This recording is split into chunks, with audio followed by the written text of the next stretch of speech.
meron tayong bagong kasal na kaibigan doon. Swerte niya kung kinuha niya ang ninong, kaya ang regalo niya, puro tungkol sa motor. Hindi pwedeng lahat readily available. Yun nga yung essence ng build eh. Yung nahihirapan kang kolektahin, tapos ginagawa mo ng paraan yung mga bagay na hindi pa to. Walang kwenta ang build kung bibilin mo lang, tapos i-install mo lang. Pabidbid pa kasi. Uy! Anyways, yummy yan. Yummy talaga yan.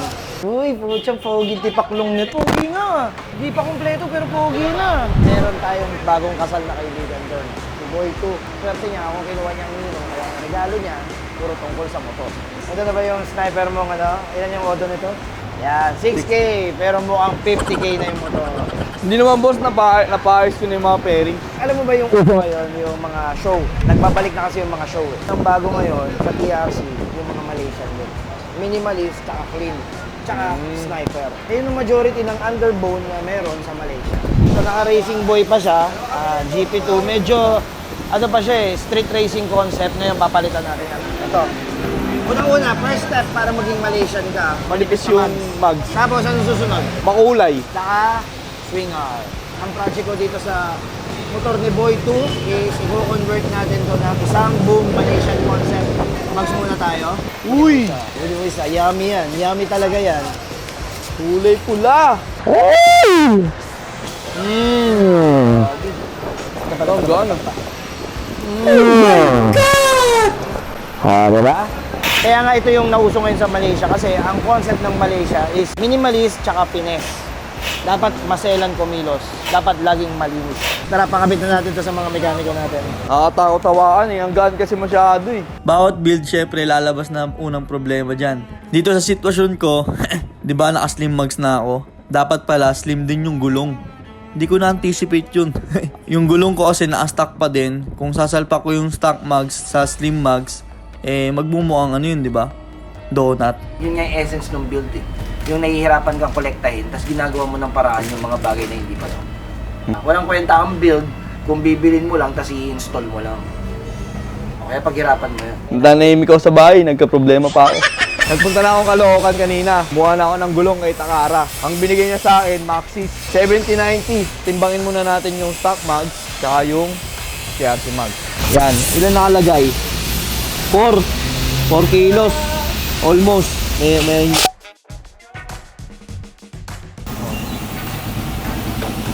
yan. Ilan? Yung stock na mags sa likod, ang timbang niya ay nasa 5.20. Oo. Ganyan. Dapat 4 lang yan. So, pina-install na natin tong Maxxis Star na galing sa Takara dito sa TRC Mags. Syempre, dapat doble ingat. Kasi gawa ito sa CNC. Pag sinabing CNC, isang bloke ng alloy yun. Tapos dinadaanan ng machine hanggang sa maging ganyan. O, di ba? Nabuo yung mags dahil sa machine. Pag ganitong slim na gulong, dapat tama yung hangin na ilalagay. Gulong nito ay pares na 70-90. O, di ba? Lapat na lapat yung gulong dun sa mags. Tamang sukat lang din kailangan mo para mas maganda tingnan kapag nilapat yung gulong sa mags. At ayan, in-install na din ni Kuya RJ yung sa likod natin. Kitang-kita nyo naman, poging-pogi. So, syempre, nakabit na yung likod. Harap naman. Kaya RJ, yung disc brake. Give me the disc brake. Problema ka pa. Ang laki nito. Oh. Tsaka ano, 4 lang yung butas. Yung ibra kasi 4 holes sa 5 holes. Pag harap, akala ko parehas lang silang ano. Likod. May Malaysian concept eh. Ito, big disc to. Big disc pa yung 4 na butas. Big disc na yan. Wala ba dito ano? Wala ka dito. Ano bibili? Ano po? Search na naman. Alam nyo, tahimik yung buhay ko sa bahay. Tapos si boss, yung ninong ko, pinapunta ako dito papakabit ng ganito, ganyan yung ganda, Malaysian. Tapos ako mamumblema ng pyesa. Ako pa maghahanap, ako maglalagay, ako tahimik na yung buhay ko eh. At ito na nga mga Asiwa Nation, panibagong problema ulit. Di natin makabit yung rotor disc sa harap kasi hindi tugma. So kailangan natin magpunta ng Caloocan para maghanap ng rotor disc na 4 holes. So nandito na tayo ngayon sa tent up. Hanap tayo ng rotor disc. Kaya may rotor disc kayo na ano? King drag? Wala. May rotor disc kayo te? King drag? May rotor disc kayo? King drag? King drag? Oo. Wala. Wala dito boy. Kaya wala pa rin tayo nahahanap ng ano? Rotor disc. Tumawag sa akin si Boss Arch. Ay si Ninong pala. Bakit daw nasa Caloocan? Sabi ko naghanap ako ng ano, pyesa. Sabi niya, puntahan ko daw siya. Puntahan ko siya ngayon kasi meron daw siya ibibigay sa akin. Wala boss, wala. Ano ba yung hinahanap? 4 holes na rotor disc. Ang Malaysian. Pang boss. Kaya pala dito. TRC. Si Boss Dave, nahirapan maghanap ng rotor kasi nga yung sniper project namin. Ano yung hinanap mong brand? Ano boss? King Drag. Na 4 holes. 4 holes. Ano Eh, yung- 4 wala. Tapos tumawag siya, DM siya sa akin. Loko-loko ka, ito na yung hinahanap mo. Meron pala dito eh. Ito lahat ng boy to, bigay ng TRC yan. Boom. Ito yung Boss Dave.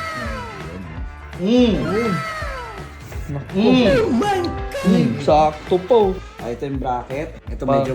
Sa caliper na boss. Walang kwenta build nito, walang hihirapan good. Yung arm din? Ayan na, tingnan natin kung di ka pa umalis ng show. Boom! Pagkatapos ng kulitan sa TRC, thank you ulit kay Boss Dave. Umuwi na ako, pasensya na din ako nakapag-video kasi pagod na. Buhay builder yan eh. Eh, dito na tayo ngayon sa 01 Moto Paranaque ulit. Pinapunta niya ako doon sa TRC. Yan, binigyan niya na ako ng rotor disc.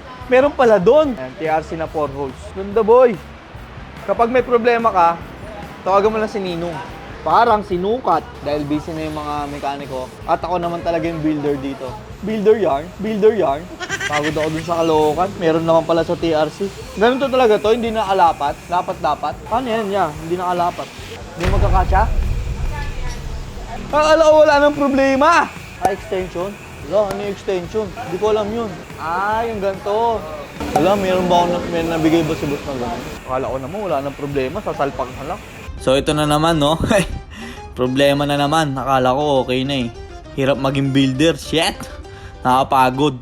Nung kinabit kasi yung caliper na stock, sumasagad sa big disc ng TRC. Sabi ng mekaniko, kailangan ng extension para mas gumanda lapat ng caliper sa disc. Stress na ako. Woo! Sakto, nandito na din si Ninong. Kaya yun, kanino pa ba ako magtatanong kundi sa kanya. Para matapos na tong build na to, sakit sa ulo eh. Tinanong ko kay Ninong ba't ganun, akala ko plug and play. Sabi niya, mas maganda palitan na lang mismo ng caliper. Ito may TRC Batman. Pinigay niya sa akin. Para hindi na kailangan ng extension. Para lapat na rin yung preno dun sa disc. E di ayun, tapos na agad yung problema. Alright. So ito na. Kakabit na yung Batman caliper from TRC. Sana naman wala nang problema. Kakapagod. Pagod na ako. Builder ako pero hindi ako yung nagbibuild. Ha! Tamang tingin-tingin lang habang inaayos nila Kuya Pao ang aking Project Malaysian concept dito sa sniper natin. Ayan na. Unti-unti ko na nakikita ang liwanag. Maayos na rin yung front mags ko. Unting tiis na lang. Nakakakilig pala yung feeling pag nakikita mong patapos na. Woo! Natapos din at nakabit na yung mugs na TRC Slim mugs. Pakita ko na ulit sa inyo. Yung big disc na TRC din. Nasinabay na natin yung caliper, Batman caliper kasi hindi nagsasakto dun sa sa stock na caliper kaya kailangan na rin talaga natin kabit ko. Kita nyo na yung pati yung bracket TRC na rin nakalagay.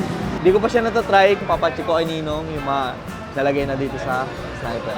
Uy, puchang pogi, tipaklong nito. Pogi nga. Pogi boss, di pa nga kompleto yung... Di pa kompleto pero pogi na. Hey! Putang ganda ng rotor.